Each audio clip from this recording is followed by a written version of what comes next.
الو،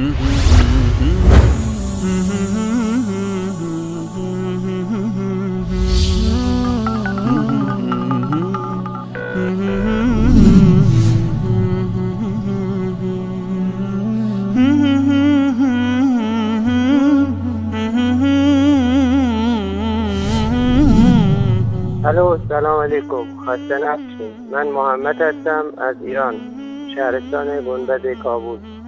آقای انصاری، آقای سلیمانی، از همتون تشکر میکنم، از استاد دهقان، به خاطر برنامه‌های خوبتون.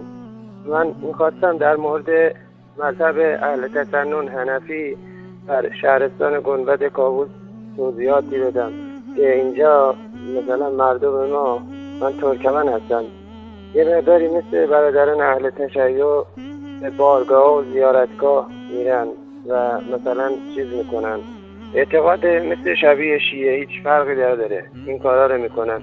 از آقای انصاری میخواستم در برنامه آن روی سکه در مورد این مطالب توضیحاتی بدن و در مورد این مسائل یه مقداری صحبت کنن که ما اهل تسنن حنفی مذهب هستیم و هیچ کجای کتاب امام اعظم ابو حنیفه رحمت الله علیه نیومده که ما باید از بارگاه ها مدد بخوایم. من از طریق برنامه شما سنی بودم، سنی تر شدم و موحد شدم و از برنامه های شما خیلی خیلی تشکر میکنم. انشالله که در این راه همیشه ثابت قدم باشین و تمامی مسلمانان را به راه حق دعوت کنین.